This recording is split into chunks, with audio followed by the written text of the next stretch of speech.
اسلام صلی اللہ علیہ وسلم۔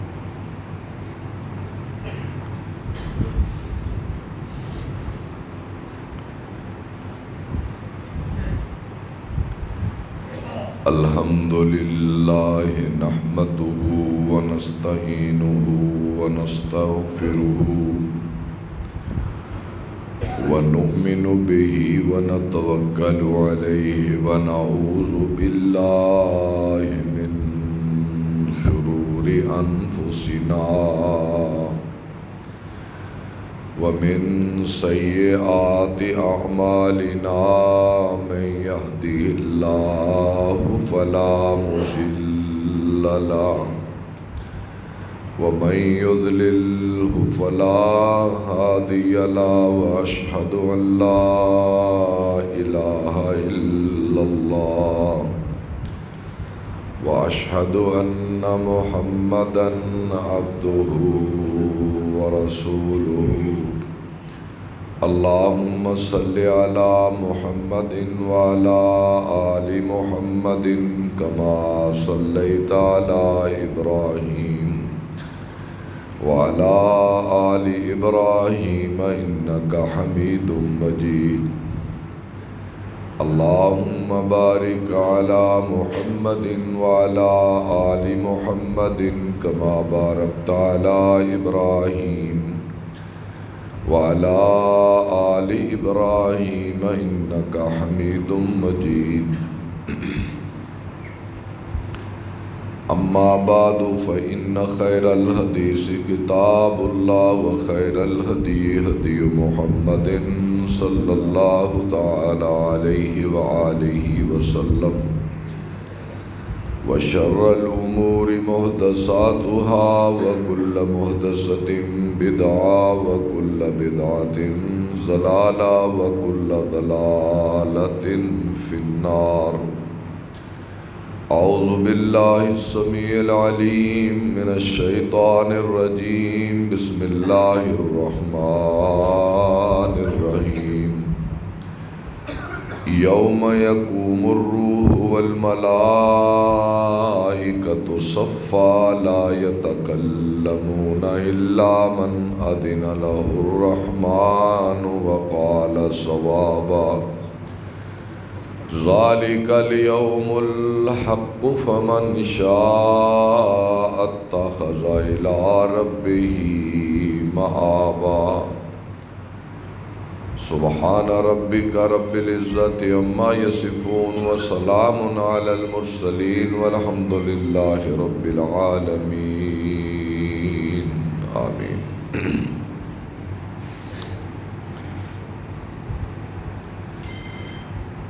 اللہ رب العزت کی حمد و ثنا اور نبی پاک صلی اللہ علیہ وسلم کی برکت والی ذات پر درود و سلام کے بعد حضرات و حاضرین، پچھلے جمعہ میں نے اس جملے پر بات کی تھی، اسلام میں نبوت کا تصور، اور بڑا مختصر وقت تھا تو اس کے میں نے کچھ اجزاء بنائے تھے تاکہ دو خطبات جمعہ میں دو جز بیان کر سکوں۔ آج کا پہلا جز یہ ہے کہ انبیاء کی ذاتیں گناہ سے پاک ہوتی ہیں اور اللہ کی ذات عالی اپنے پیغمبروں کو اپنی قدرت کاملہ کے ساتھ اور اپنی خصوصی نگرانی کے ساتھ ان کے بچپن سے لے کر دنیا سے جانے تک اللہ کی ذات بالخصوص ان کی نگرانی فرماتی ہے۔ اور دوسری بات، ان کے دلوں میں وہ چیزیں، یا یہ لفظ بول لیں بطور انسان جو منفی چیزیں دلوں میں ہوتی ہیں، اللہ نبیوں کے دلوں سے انہیں نکال دیتا ہے، اور اس لیے وہ معصوم ہوتے ہیں۔ اور یہی وجہ ہے کہ پیغمبر کی جو ذات ہوتی ہے وہ مطاع ہوتی ہے۔ شریعت کے اندر ہر حال میں پیغمبر کی ذات کی اطاعت ہر مسلمان پر لازم ہوتی ہے، اور قرآن جسے ہم سب سے پہلے دین کا ماخذ کہتے ہیں، وہ بھی اس لیے قرار پایا کہ اس کو اللہ کے نبی نے بیان کیا ہے۔ اس لیے تمام ماخذوں کا ماخذ اللہ کے نبی صلی اللہ علیہ وآلہ وسلم کی مبارک ذات ہے، اور اللہ کی ذات انہیں معصوم بناتی ہے۔ آپ نے یہ واقعہ کئی بار سنا ہے کہ آپ حضرت حلیمہ سعدیہ کے گھر پرورش پا رہے تھے۔ عمر مبارک 3 برس ہوئی تو آپ صلی اللہ علیہ وسلم بچوں کے ساتھ قبیلہ بنی سعد میں کھیلا کرتے تھے۔ ایک دن بچوں نے آ کر حضرت حلیمہ سے شکایت کی کہ اماں جان، آپ کے بیٹے کو قتل کر دیا گیا ہے۔ وہ دوڑ کر گئی تو کیا دیکھا کہ آپ کا رنگ اترا ہوا ہے، زرد رنگ ہو چکا ہے۔ وہ گھر لے آئی تو نبوت کے بعد آپ بیان کیا کرتے تھے کہ اللہ کی ذات نے جبریل کو بھیجا جب میں حلیمہ سعدیہ کے پاس تھا تو میرے سینے کو چاک کیا گیا، میرے سینے کو، جسے شق صدر کہتے ہیں، شق صدر، سینے کا چاک کرنا، میرے سینے کو چاک کیا گیا اور میرے دل کو دھویا گیا، اور دھو کر وہ چیزیں یا وہ جذبے جو منفی جذبات ہوتے ہیں، ویسے حدیث میں تو اس کے کچھ اور لفظ ہیں، میں ان کا ترجمہ اپنے لفظوں میں مفہوم بیان کر رہا ہوں۔ اور اللہ نے، حضور فرمایا کرتے تھے، اللہ نے میرے شیطان کو میرے تابع کر دیا ہے، یعنی وہ مجھ پہ اثر انداز نہیں ہو سکتا کسی بھی حالت میں۔ اور اللہ نے میرے سینے سے، میرے دل سے وہ سارے وساوس، وسوسے اور وہ چیزیں جن سے انسان کے ایمان کے بگڑنے کا خطرہ ہوتا ہے، اللہ نے وہ ساری چیزیں قلب محمد سے نکال دی۔ اور یہ دوسری بار واقعہ شق صدر کا پیش آیا جب آپ معراج کی طرف چڑھنے لگے۔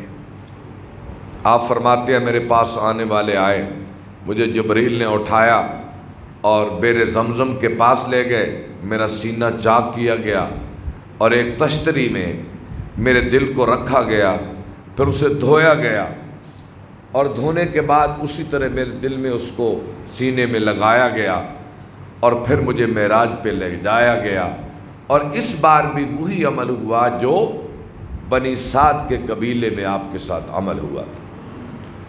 تو یہ دونوں واقعات بتاتے ہیں کہ اللہ کے نبی صلی اللہ تعالی علیہ وسلم میں خیر کی ہر قوت کو داخل کر دیا گیا اور گناہ کی ہر قوت کو آپ کے دل سے نکال دیا گیا۔ اور یہی وجہ ہے کہ آپ پر وحی تو نہیں اترتی تھی نا، 40 سال سے پہلے وحی تو نہیں اترتی تھی، اور نہ کوئی مخبر بتانے والا تھا، نہ کتاب کوئی آپ پڑھ سکتے تھے، اور نہ آپ کا کوئی استاد تھا، لیکن اس کے باوجود آپ نے کبھی بتوں کا ذبیحہ نہیں کھایا تھا، حالانکہ ہر ذبح ہونے والا جانور غیر اللہ کے نام پر ذبح ہوتا تھا مکے میں، اللہ کے نام پر تو کوئی جانور ذبح ہی نہیں ہوتا تھا، لیکن حضور نے کبھی غیر اللہ کے نام پر ہونے والا ذبیحہ اپنی زندگی میں نہیں کھایا، ایک بات۔ اور دوسری بات کون سی چیز تھی؟ چلو فطرت سلیم تو ساتھ تھی نا، حضور کی فطرت فطرت سلیم اعلیٰ درجے کی آپ کے اوپر کس کی فطرت سلیم ہو سکتی ہے؟ لیکن تنہا فطرت سلیم انسان کے درست راستے کا تعین نہیں کر سکتی جب تک اس کے ساتھ غیبی مدد نہ ہو۔ بہت سارے لوگ فطرت سلیم پر، بلکہ اللہ کی ذات ہر پیدا ہونے والے کو فطرت سلیم پہ پیدا کرتی ہے۔ آپ نے فرمایا کل ولد یولد علی الفطرۃ الاسلامیہ، ہر پیدا ہونے والا بچہ فطرت اسلام پہ پیدا ہوتا ہے، پھر اس کا ماحول اس کو بگاڑ دیتا ہے یا اس کا ماحول اسے اچھا انسان بنا دیتا ہے۔ اور آپ صلی اللہ علیہ وسلم کو مکی زندگی کے لوگوں سے اور ان کے اطوار، عقائد، اعمال اور افعال سے اتنی نفرت تھی، جبریل کے آنے سے پہلے بھی اتنی نفرت تھی کہ آپ حق کی تلاش کے لیے کبھی کبھی مکے کو چھوڑ کر غار حرا میں چلے جاتے تھے۔ اور اس غار میں جانا کیا تھا؟ وہ اپنے قلب کی تسکین کے لیے جاتے تھے۔ الہی میں اس معاشرے سے تنگ ہوں، میری فطرت سلیم اس معاشرے کو قبول نہیں کرتی، ان کے افکار کو تسلیم نہیں کرتی، ان کے مرنے جینے اور معاشرت کے طرز کو پسند نہیں کرتی۔ الہی مجھے حق کی راہ دکھا دے۔ امام عینی لکھتے ہیں کہ آپ غار حرا میں وَقَانَ تَعَبُّدُهُ التَّفَكُّرُ وَالْاعْتِبَارُ، کہ غار حرا میں آپ مہینوں رہتے اور وہاں کرتے کیا؟ التفکر والاعتبار، آپ کائنات میں فکر کرتے، غور و فکر کہ اس کائنات کا خالق کون ہے، مالک کون ہے، انسان کی تاریخ کیا ہے، یہ کہاں سے آیا، اسے کہاں جانا ہے، اس کی منزل کیا ہے، اس کا راستہ کیا ہے، اس کی ذمہ داریاں کیا ہیں، اس کے فرائض کیا ہیں۔ کیا یہ بس اس لیے آیا کہ پیدا ہو، جوان ہو، بوڑھا ہو تو مر جائے؟ چونکہ کافروں کے اندر یہ عقیدہ تھا نا، مر کے جینا نہیں، تو یہ عدل کے خلاف تھا کہ ایک آدمی غربت میں زندگی گزار کے مر جائے، ایک خوشحالیوں میں مر جائے، ایک گناہ کرتے مر جائے، ایک اچھائیاں کرتے مر جائے، تو کیا بھلا دونوں اپنے انجام میں برابر ہو سکتے ہیں؟ حضور ان چیزوں کے بارے میں غور کر رہے تھے۔ تو آخر آپ کے سارے سوالات کا جواب، جو آپ کے اندر سوالات ابھر رہے تھے، ہر سوال کا جواب اس آیت میں آیا کہ اے میرے حبیب صلی اللہ علیہ وسلم پڑھو اقرا بسم ربک الذی خلق، اس رب کے نام سے پڑھو جس نے اس ساری کائنات کو پیدا کیا۔ یہ آپ کے سارے سوالوں کا جواب تھا۔ تو خیر بات آگے نکل گئی کہ اللہ کی ذات عالی اپنے انبیاء کو معصوم رکھتی ہے، اور اگر کوئی دائیں بائیں بات ہونے لگے تو اللہ کی ذات خود آ کر دخل دیتی ہے، خود دخیل ہو جاتی ہے۔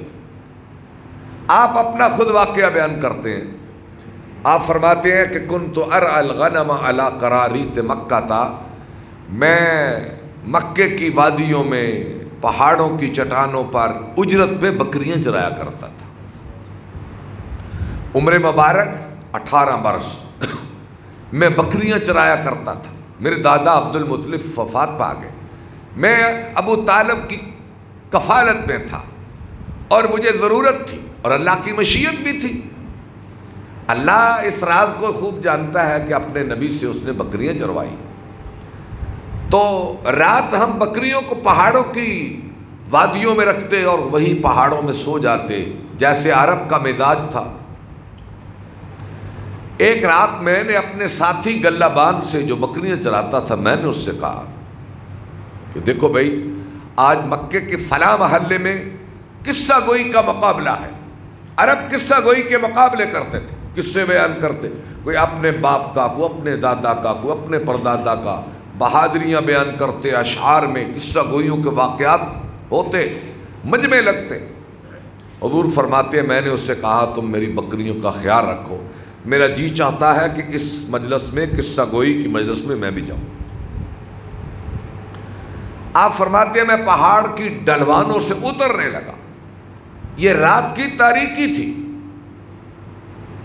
یہ رات کا اندھیرا تھا، میں اتر رہا تھا کہ میں نے تھکاوٹ کو محسوس کیا، تو میں اسی دوران ایک چٹان سے ٹیک لگا کے بیٹھ گیا۔ اچانک مجھے نہیں خبر، میری آنکھ بند ہوئی، جب میری آنکھ کھلی تو صبح کا سورج چمک رہا تھا۔ یہ تمام سیرت نگاروں نے واقعہ لکھا ہے، کیونکہ اگر آپ قصہ گوئی کی اس مجلس میں شریک ہو جاتے تو کل کلاں جب آپ نے رؤسائے قریش کے سامنے دین پیش کیا تو کہہ سکتے تھے کل قصہ گوئی کی مجلسوں میں شریک ہونے والا آج ہمیں دین کی باتیں بتاتا ہے۔ اللہ کی ذات دخل دیا کہ نہیں میرے حبیب ادھر نہیں جانا، سو جاؤ، اور سلایا میرے اللہ نے۔ اس وقت اللہ کی ذات یہاں دخیل ہو جاتی ہے۔ تو آپ نے حضرت یوسف علیہ السلام کا واقعہ بڑا لمبا سورہ یوسف میں آپ نے سنا پڑا ہے، میں تو بس اشارہ کروں گا چھوٹا سا کہ حضرت یوسف علیہ السلام کا حسن ایک مثل ہے، وہ ایک مثل ہے۔ اور اقبال حضور کی تعریف کرتے ہوئے کہتا نا حسن یوسف دم عیسیٰ ید بیضہ داری آنچ خوباں ہماں دارن تو تنہا داری۔ تو یوسف کیا حسن ایک مثال ہے، یعقوب کے بیٹے، اسحاق کے پوتے، ابراہیم کے پڑپوتے، وجاہت تو انہیں فطرت میں ملی تھی، ورثے میں ملی تھی۔ ابراہیم جو جد الانبیاء، اللہ نے کتنے وجی بنائے ہوں گے، اسحاق کتنے وجی ہوں گے، یعقوب علیہ السلام کتنے وجی ہوں گے، ان کے بیٹے یوسف جو سب سے وجی تھے۔ اور جب وہ چلے گئے اپنی مالکن کے گھر، چلتے چلتے کنویں سے نکلتے، بکتے بکاتے منڈیوں منڈیوں بازاروں سے غلام بن کر ایک آدمی کے گھر پہنچ گئے، اور اس کی مالکن ان پہ فریفتہ ہوگی۔ میں تو ایک اشارہ کرنے لگا ہوں، مالکن فریفتہ ہوگی،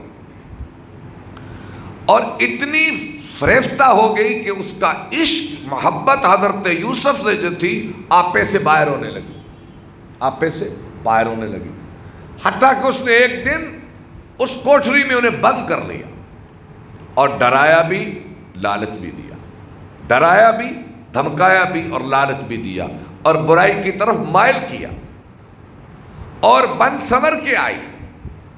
برائی کے سارے سامان تیار تھے، برائی کے سارے سامان تیار تھے۔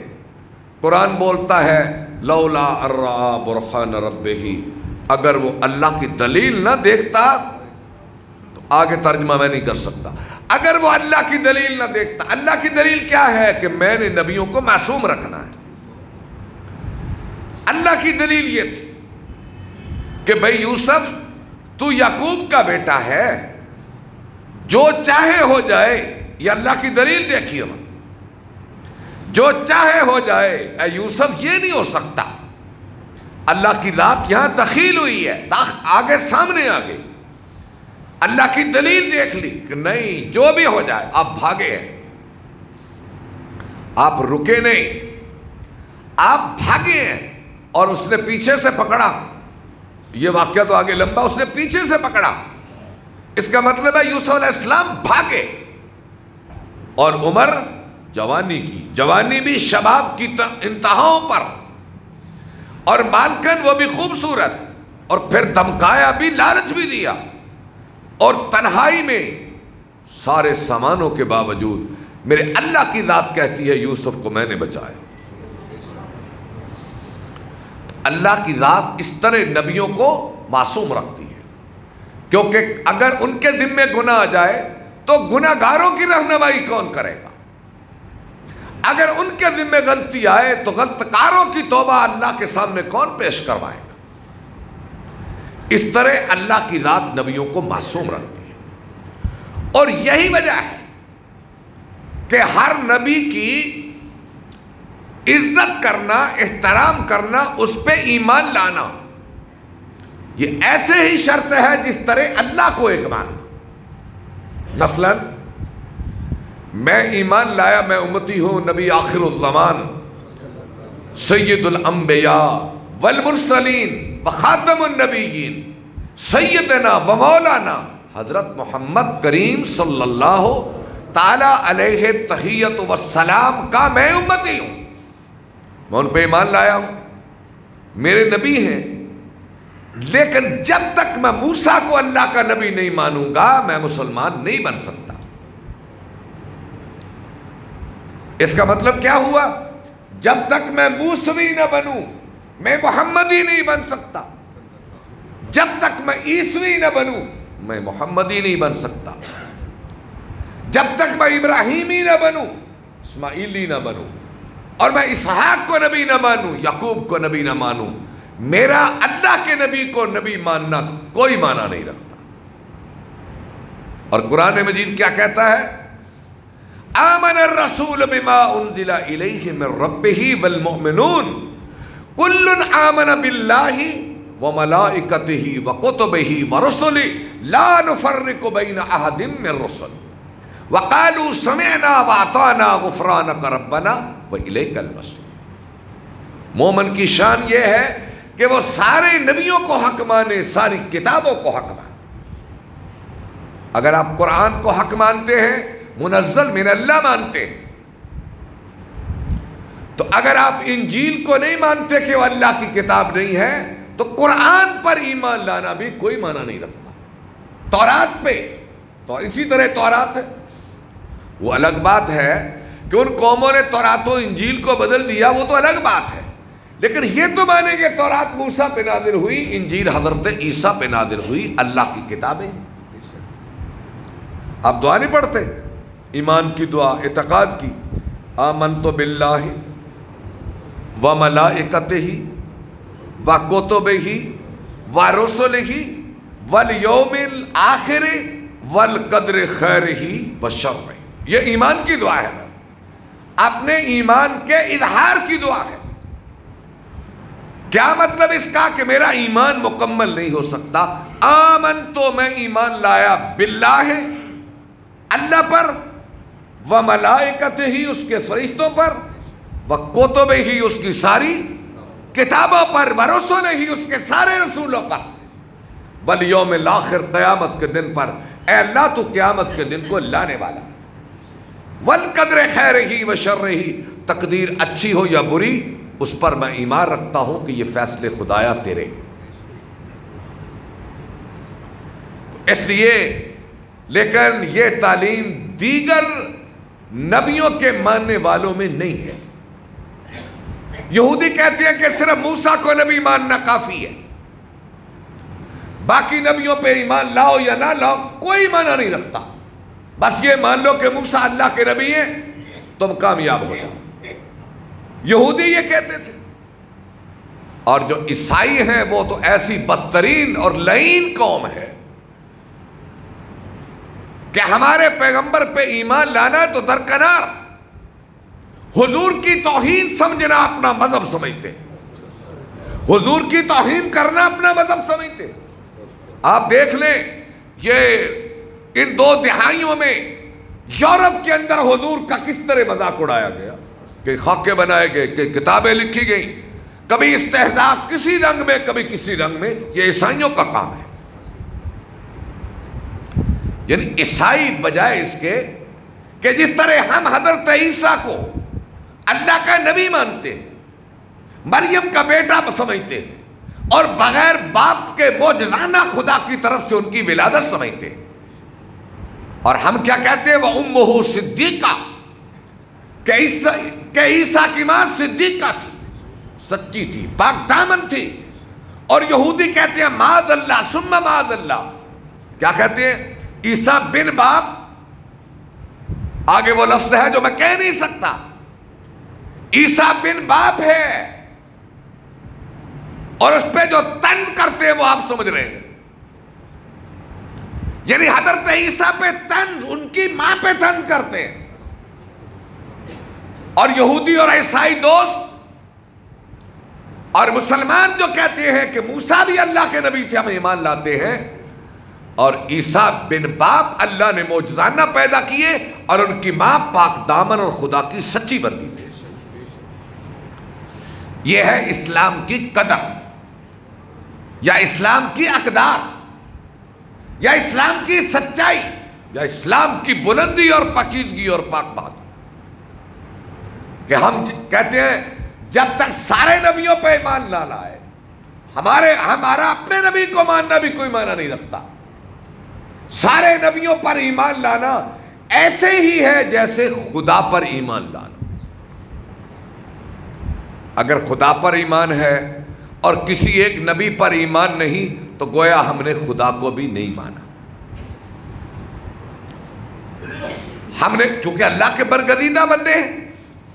اچھا جی پھر آگے چلیں. نبی معصوم ہوتا ہے، ہر نبی پہ ایمان لانا لازم. ان سب اوصاف کے باوجود نبی میں خدائی کا کوئی شیبہ نہیں ہوتا. نبی آسمان پہ معراج کرائے، اس کی لاٹھی سے سمندروں میں راستے بن جائے، وہ مردوں کو زندہ کرے، آگ اس کے لیے گلزار ہو جائے، پانی اپنی فطرت بدل لے، آگ اپنی فطرت بدل لے نبی کے اشارے پر. اس کے باوجود پیغمبر میں خدائی کا شیبہ نہیں ہوتا. کہ ہم کسی درجے پر پیغمبر کو خدا کا اوتار مان لیں، بیٹا مان لیں، اس سے مان لیں، اس کے اختیار کو یہ مان لیں کہ اس کے اندر بھی خدائی کے اختیار موجود ہے. یہ نہیں ہو سکتا. ایک شخص نے آ کر کہا یا رسول اللہ، جو اللہ چاہے اور جو آپ چاہیں، جو اللہ چاہے اور جو آپ چاہیں. آپ نے فرمایا نہیں بھائی، صرف یہ کہہ کہ جو اللہ چاہے. وَمَا تَشَاءُونَ إِلَّا أَن يَشَاءَ اللَّهُ. ہوتا وہی ہے جو اللہ چاہے، ہوتا وہی ہے جو اللہ چاہے. عیسائیوں کا یہ عقیدہ موجود ہے، آج بھی ہے، کہ جتنا بھی گناہگار عیسائی ہو اپنے پوپ کے سامنے جا کر وہ اعتراف کر لے کہ میں نے یہ گناہ کیے ہیں، اور وہ پادری، وہ پوپ کہہ دے جاؤ میں نے تیرے گناہ معاف کیے. ان کا عقیدہ ہے کہ وہ سارے گناہ معاف ہو جاتے ہیں. اور اس کا جواب اللہ نے دیا ہے وَمَن يَغْفِرُ الذُّنُوبَ إِلَّا اللَّهُ. اللہ کے بغیر کون کسی کے گناہ معاف کر سکتا ہے؟ اللہ کے بغیر کوئی کسی کے گناہ معاف نہیں کر سکتا. حضرت قیس ابن سعد رضی اللہ تعالی عنہ یہ ہیرا گئے شام کے ایک علاقے میں اور کہتے ہیں یا رسول اللہ، میں نے دیکھا کہ وہ اپنے سرداروں کو، اپنے حاکموں کو لوگ سجدہ کرتے ہیں، اور میرا جی چاہتا ہے کہ میں بھی آپ کو سجدہ کیا کروں. آپ ان سے تو بہت بڑے ہیں، اس ساری کائنات میں آپ بڑے ہیں، اور یقیناً مخلوق میں آپ کے درجے کا کوئی پیدا نہیں کیا گیا، نہ پیدا کیا گیا نہ پیدا کیا جائے گا. آپ کے حسن جیسا، آپ کے کردار جیسا، آپ کی شخصیت جیسی کوئی شخصیت نہ پیدا ہوئی نہ قیامت تک پیدا ہو. اور حسان کہتے ہیں ما مدحت محمدا بمقالتی ولکن مدحت مقالتی بمحمدی صلی اللہ علیہ وسلم. حضرت حسان جو دربار رسالت کے شاعر تھے، یہ جملہ مجھے ان کا بڑا پسند ہے. کہتے ہیں میں اس لیے حضور کی نعت نہیں کہتا کہ میرے کہنے سے حق کے نعت ادا ہو جائے گا، میں اس لیے نعت رسول نہیں کہتا کہ میری نعت رسول کہنے سے نعت رسول کا حق ادا ہو جائے گا. میں تو اس لیے نعت رسول کہتا ہوں کہ میں نعت رسول کہوں گا تو میرے اشعار کو عزت مل جائے گی، میرے اشعار کو عزت مل جائے گی. اس لیے آپ جیسا کوئی نہیں آیا. وہ کہنے لگا یا رسول اللہ، میرا جی چاہتا ہے کہ میں آپ کو سجدہ کیا کروں. اچھا آپ نے فرمایا اچھا بھائی تم بتاؤ، جب میری قبر کے پاس سے گزرو گے تو میری قبر پہ سجدہ کرو گے؟ کہنے لگا نہیں یا رسول اللہ. آپ نے فرمایا جب میرے چلے جانے کے بعد سجدہ میری قبر کو نہیں ہو سکتا تو مجھے زندہ کو سجدہ کیسے ہو سکتا ہے؟ اور حالی نے اس جگہ پر بڑے خوبصورت اشعار لکھے، مسدس حالی میں. کہ آپ نے وہاں یہ فرمایا تھا لا تتخذوا قبری وسنا، لوگوں میرے چلے جانے کے بعد میری قبر پہ سجدے نہ کرنا، اس کو سجدہ گاہ نہ بنانا، تم نے اوروں کی مانند دھوکہ نہ کھانا، کسی کو خدا کا نہ بیٹا بنانا، بڑھا کر بہت تم نہ مجھ کو گھٹانا، پہلے مجھے بڑھا کر اللہ کے ساتھ لے جاؤ اور مجھے گھٹاتے گھٹاتے تم اپنے جیسا کہنے لگو۔ یہ اس کے دونوں ترجمے ہیں، بڑھا کر بہت تم نہ مجھ کو گھٹانا، سب انسان ہے جس طرح سرف گندہ، اسی طرح ہوں میں بھی ایک اس کا بندہ۔ بنانا نہ تربت میری کو صنم تم، جھکانا نہ قبر میری پر سر کو خم تم، نہیں بندہ ہونے میں کچھ مجھ سے کم تم، بیچارگی میں برابر ہیں ہم تم، مجھے حق نے بخشی ہے اتنی بزرگی، میں بندہ بھی ہوں اس کا اور ایلچی بھی، میں اس کا بندہ ہوں اور مجھ پہ جبریل اترتا ہے، مجھ پہ قرآن اترتا ہے، مجھ پہ احکام الہی اترتے ہیں، میرے ساتھ فرشتہ بات کرتا ہے، میرے دل میں القاء ہوتا ہے، اور کسی امتی کے دل میں القاء نہیں ہو سکتا۔ تو خیر آپ نے انہیں منع فرمایا، آپ نے انہیں منع فرمایا، اور ایک دن حضرت قیس ابن سعد اور حضرت سعد وفات پا گئے، تو یہودیوں نے کہا دیکھو کیسا نبی ہے جس کے جانباز فوت ہو رہے ہیں، بھلا نبی کے جانباز اس کے ساتھی بھی مر سکتے؟ اس کا جواب اللہ نے کہا ہے میرے حبیب ان کو جواب دو، یہ جواب ہے قُل لَا أَمْلِكُ لِنَفْسِي نَفْعًا وَلَا ضَرًّا، اے میرے حبیب ان سے کہہ دو کہ میں تو اپنے نفع نقصان کا مالک بھی نہیں، میرے پاس کوئی خزانے نہیں، اگر میں کل کی خبر جانتا ہوتا تو میں احد کے میدان میں 70 صحابہ شہید کیوں کرواتا؟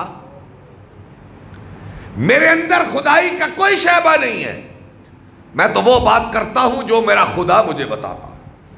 وہ ایسے بھی ہو سکتا ہے کہ روزانہ کی بات بتا دی جائے، یہ بھی ہو سکتا ہے کہ ایک ہفتے کا علم دے دیا جائے، یہ بھی ہو سکتا ہے کہ ایک ماہ کی باتیں بتا دی جائیں، اور بہت سارے مواقع پر آپ نے پیشین گوئیاں دی ہیں، اور قصص نبوت اور دلائل نبوت جو ہیں آپ نے قیامت تک آنے کے لیے بشارتیں نہیں دی،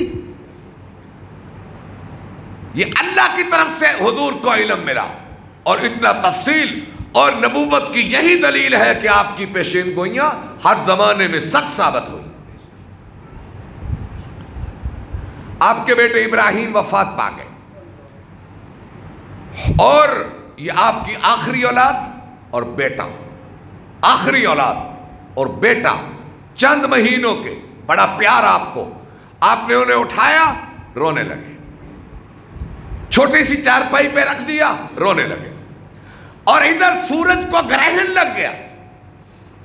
اسی دن کفار کا عقیدہ تھا کہ جب سورج بے نور ہوتا ہے، اپنے چہرے کو ڈھانپ لیتا ہے اور اس کی روشنی ماد پڑ جاتی ہے، تو دنیا میں کوئی بڑا حادثہ ہوتا ہے، اور آج پیغمبر زادہ صاحبزادہ اس نے وفات پائی، اس لیے سورج اپنا نور کھو بیٹھا، گرہن لگ گیا۔ آپ کو خبر ہوئی، آپ نے فرمایا ان الشمس والقمر آیاتان من آیات اللہ لا ينکسفان لموت احد ولا لحیاتہ، یہ سورج اور چاند تو اللہ کی نشانیاں ہیں، نہ نبی کے بیٹے کی موت پر یہ گرہن لگتا ہے، نہ بڑے انسان کی وفات پہ لگتا ہے، یہ تو اللہ کی نشانی ہے۔ یہ عقیدہ ہمیشہ کے لیے توڑ کے رکھ دیا کہ اس دنیا میں کسی کا آنا، کسی کا جانا، کسی کی وفات اور کسی کی ولادت اللہ کے نظام کو توڑ نہیں سکتی، اللہ کے نظام میں تبدیلی نہیں لا سکتی، اللہ کی سنت اور عادت کو بدل نہیں سکتی۔ اللہ کا نظام اتنا مستحکم اور مضبوط ہے۔ تم اللہ کو انسانوں کی طرح سمجھتے ہو، دنیا کے بادشاہوں کی طرح سمجھتے ہو کہ وہ کچہری لگاتا ہے اور دن کے وقت وہ امور نپٹاتا ہے۔ دنیا نے جب اللہ کو بھی دنیا کے بادشاہوں کی طرح سمجھا، پھر انہوں نے سوچا کہ جس طرح دنیا کے بادشاہوں تک پہنچنے کے لیے توسل کی ضرورت ہے، توسط کی ضرورت ہے، بیچ میں سفیروں کی ضرورت ہے، انہوں نے اللہ کو بھی یہ سمجھا کہ اللہ کو پانے کے لیے بیچ میں بھی کسی کی ضرورت ہے۔ اور کفار مکہ کا یہ عقیدہ تھا کہ وہ دیویوں کو، دیوتاؤں کو، لات منات اور حبل کو، معاذ اللہ، یہ تو بے حیثیت تھے، اللہ کے پیغمبروں کی تصویریں بنائیں۔ فتح مکہ کے روز کعبے کے اندر ابراہیم علیہ السلام کی تصویر تھی، اسماعیل علیہ السلام کی تصویر تھی، اور کعبے کے اندر جا کر کہتے ہیں اسماعیل اللہ سے کہہ یہ کام ہو جائے۔ اور جب اللہ کے نبی نے ان سے پوچھا کہ بھئی کیا اللہ غائب ہو گیا، اللہ تھک گیا، خدا بوڑھا ہو گیا، اللہ کے اختیار مند ہو گئے، کیا وہ اپنے نظام میں الجھ گیا، کیا تمہاری فریادیں نہیں سن سکتا، کیا تمہاری دعائیں نہیں سن سکتا، تمہیں کیا ہو گیا؟ کہنے لگے ما نعبدہم الا لیقربونا الی اللہ زلفیٰ، ہم اس کی عبادت اس لیے کرتے ہیں کہ یہ ہمیں اللہ کے قریب کر دیتے ہیں۔ اور میرا اللہ کہتا ہے نحن اقرب الیہ من حبل الورید ونحن اقرب الیہ منکم ولکن لا تبصرون۔ او لوگوں، ہم ہر آدمی کے اوپر ہیں، ہر آدمی ہماری کمانڈ میں ہے، ہر آدمی ہماری نظر میں ہے، ہم دیکھ رہے ہیں کہ اس کی آنکھ کیا کر رہی ہے۔ اللہ یعلم خائنۃ الاعین، وہ بددیانت کی آنکھ کا جھپکنا دیکھ رہی ہے، وہ برے آدمی کے دل میں گزرنے والے خیالات پہ اس کی نظر ہے کہ کیا کرنے والا کرتا ہے۔ اس لیے میرے بھائیوں، اسلام میں نبوت کا یہ تصور ہے کہ نبی معصوم ہوتا ہے، ہر نبی پہ ایمان لانا ضروری ہوتا ہے، نبی کی کوئی مثل مخلوق میں نہیں ہوتی، کائنات سے اعلیٰ ہوتا ہے، ان سارے صفات کے باوجود اس کے پاس خدائی کا کوئی اختیار نہیں ہوتا۔ وآخر دعوانا ان الحمد للہ رب العالمین۔